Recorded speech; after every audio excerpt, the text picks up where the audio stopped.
Hello, my name is Orlondo Otis Hundley. Welcome to my POTUS channel. I just guess I gotta stop overthinking it, because just like across social media, I don't know if you've seen my face anywhere else, but we are reaching people in the millions. And as someone who's, like, I was born in 1997, was born into a time where there were no computers, no internet, and then they, just proliferated, and then like there's a screen everywhere in every room, and the internet is a central building block to communication. The different formats and aspect ratios and attention deficits that you deal with across the internet.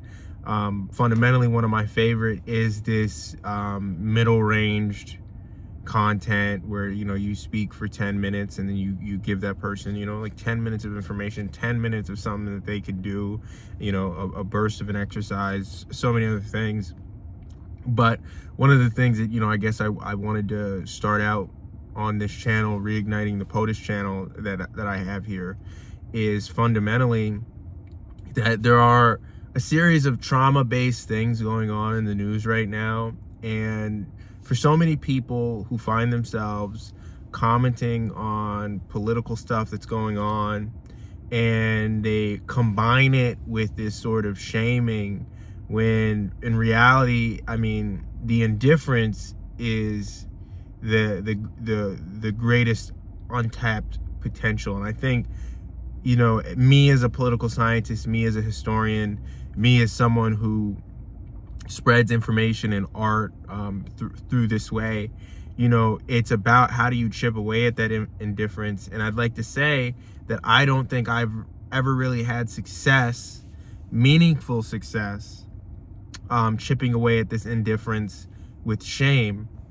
While shame, should be had and should be, felt by so many of the people, and there should be a certain amount of guilt for the things that have transpired in, for generations and generations. And some people are so old that they've somehow been the MVP of war crimes every decade for the last 7 decades. So why I'm saying this is because the people who are indifferent out of a lack of hope.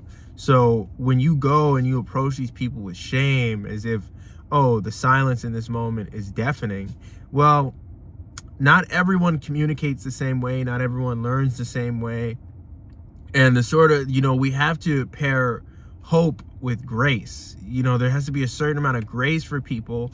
And just because you view everything through a social media lens, and that you only see things through, like, this is your newspaper, this is your Fox News, to be funny, but this is the way that you are seeing the world.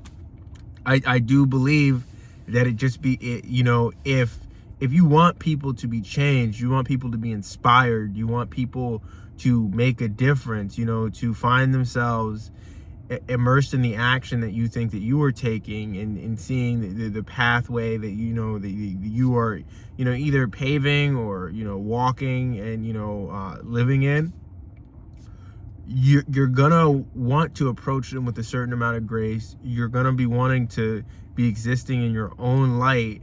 That way you're not forcing them into an opinion that's not truly in their heart. And for the people, and I think this is like, as a political scientist, once again, I've seen the Democratic Party, presidential election after presidential election, on the left, on the Democratic side, on whatever you want to call it, they've attempted to appeal to conservative voters instead of appealing and building up the base of support that they already have. So instead of doing policies that are supported by the people who support them, they do policies that are supported by their opposition, in an effort to not lose the people they already have. Well, they don't really care about losing the people they already have, because they've made the gamble that, you know, for every, and Chuck Schumer said this,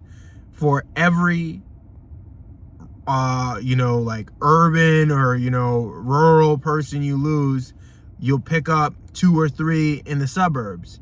And that math is not bared out. It's led to some of the closest elections in our history, and it's made for a more contentious country. Whereas, you know, as I'm saying, if you want to pull people into the process, if you want people to feel as if they are contributing to a new world, you know, to the change that they want to see, you can't shame them into it. You must show them grace, and then you must just be there, being the light that you're hoping for them to see when they need to see it. And if they finally see it, you don't want to say to that person, well, what took you so long? Thank you. My name is Orlondo Hundley.